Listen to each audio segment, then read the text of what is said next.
আসসালামু আলাইকুম। আজকে খুবই মজাদার একটা ক্রিস্পি বেগুনের রেসিপি করে দেখাচ্ছি। এই রেসিপিটা তৈরি করতে লাগছে এরকম একটা বেগুন। এখন আমি একটা ছুরির সাহায্যে বেগুনের এই উপরের অংশটাকে কেটে নিচ্ছি। এখন একটা পিলারের সাহায্যে বেগুনের সম্পূর্ণ স্কিনটাকে ছাড়িয়ে নিতে হবে। আমি এভাবে করে একে একে বেগুনের স্কিনটা ছাড়িয়ে নিচ্ছি।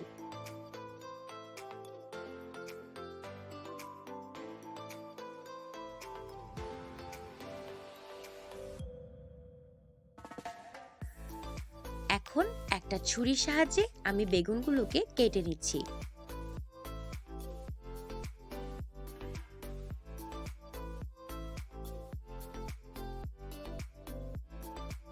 আজকের বেগুনি রেসিপিটা তৈরি করার জন্য বেগুনের সাইজগুলোকে আমি একটু লম্বা লম্বা করে কাটবো। এতে করে বেগুনিগুলো দেখতেও সুন্দর লাগবে, খেতেও অনেক মজা লাগবে। এখন আমি একটা ছুরির সাহায্যে এভাবে লম্বা লম্বা করে বেগুনগুলোকে কেটে নিচ্ছি। একে একে পুরো বেগুনটাকে আমি এভাবে কেটে নেব। বেগুনের খোসা ছাড়িয়ে নেওয়ার পর বেগুনগুলো সাধারণত কালো হয়ে যায়। এটা না হওয়ার জন্য এখানে আমি একটা বোলে পর্যাপ্ত পরিমাণ পানি নিয়ে নিয়েছি, এর মধ্যে সামান্য পরিমাণ লবণ নিয়ে নিয়েছি। এখন এই কেটে নেওয়া বেগুনগুলোকে পানির মধ্যে কিছুক্ষণের জন্য রেখে দিব।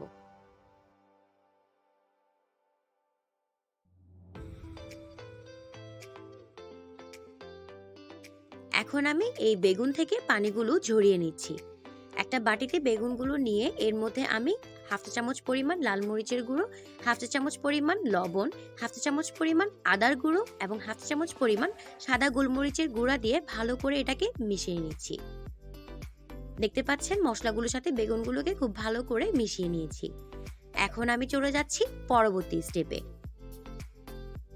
একটা বাটিতে আমি হাফ কাপ পরিমাণ ময়দা নিয়েছি। এর মধ্যে এক চা চামচ পরিমাণ লাল মরিচের গুঁড়া এবং এক চা চামচ পরিমাণ লবণ দিয়ে খুব ভালো করে ময়দার মিশ্রণটাকে এভাবে মেখে নিতে হবে। এখন কেটে নেওয়া বেগুনের টুকরোগুলোকে আমি এর মধ্যে দিয়ে দিচ্ছি। ভালোভাবে ময়দার সাথে বেগুনগুলোকে মিশিয়ে নিতে হবে। এখন বেগুনগুলোকে কোট করার জন্য একটা বাটিতে নিয়ে নিচ্ছি একটা ডিম। ডিমটাকে আমি খুব ভালো করে ফেটে নিচ্ছি। এখন এই ফেটে নেওয়া ডিমটার মধ্যে বেগুনের স্লাইসগুলো একটা একটা করে দিয়ে দিচ্ছি। একটা চামচের সাহায্যে এপাশ ওপাশ করে ভালো করে মিশিয়ে নিতে হবে।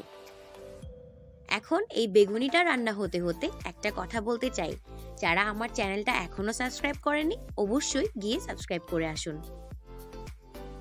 এখন এই বেগুনের স্লাইসগুলোকে আমি উঠিয়ে সরাসরি দিয়ে দিচ্ছি ব্রেড ক্রাম্বসের মধ্যে। এখন হাতের সাহায্যে এপাশ ওপাশ করে বেগুনের গায়ে খুব ভালো করে ব্রেড ক্রাম্বগুলোকে গড়িয়ে নিতে হবে। আপনারা চাইলে দুবার করে এই বেগুনের গায়ে ব্রেড ক্রাম্ব গড়িয়ে নিতে পারেন, তবে একবার করে দিলেও বেগুনটা অনেক বেশি ক্রিস্পি হয়। এভাবে করে আমি একে একে সমস্ত বেগুনগুলোকে ব্রেড ক্রাম্বসে গড়িয়ে নিচ্ছি। সবগুলো বেগুন এভাবে করে গড়িয়ে নেওয়া হয়ে গিয়েছে। আপনারা চাইলে এটাকে ফ্রিজে রেখে ফ্রোজেন করে যখন খাবেন তখন শুধু ভেজে নিলেই হবে, তবে আমি এখন এগুলোকে ভেজে নিচ্ছি। একটা ফ্রাই প্যানে পর্যাপ্ত পরিমাণ তেল গরম করে নিয়েছি। এর মধ্যে আমি একে একে বেগুনের স্লাইসগুলো দিয়ে দিচ্ছি। চুলার আঁচটাকে মিডিয়াম আঁচে রেখে বেগুনগুলোকে ভেজে নিতে হবে।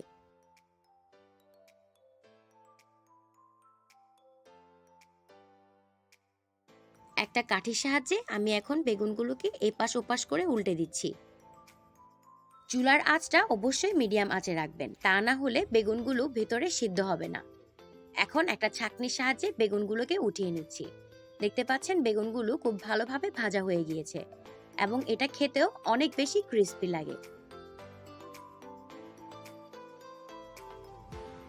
এখন আমি এই বেগুনিগুলোকে গরম গরম সার্ভ করছি। এই তো তৈরি হয়ে গেল আজকের রেসিপি ক্রিস্পি বেগুনি ভাজা।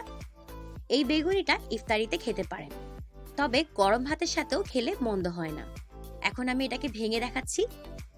দেখতে পাচ্ছেন উপর থেকে ক্রিস্পি এবং ভেতর থেকে বেগুনগুলো খুব ভালোভাবে সিদ্ধ হয়ে গিয়েছে। এরকম নতুন নতুন ভিডিও পাওয়ার জন্য আমার চ্যানেলটিকে অবশ্যই সাবস্ক্রাইব করবেন। আর আমার ভিডিওটা যদি ভালো লেগে থাকে একটা লাইক দিতে ভুলবেন না। আজকের মতো বিদায় নিচ্ছি। সবাই অনেক ভালো থাকুন। আল্লাহ হাফেজ।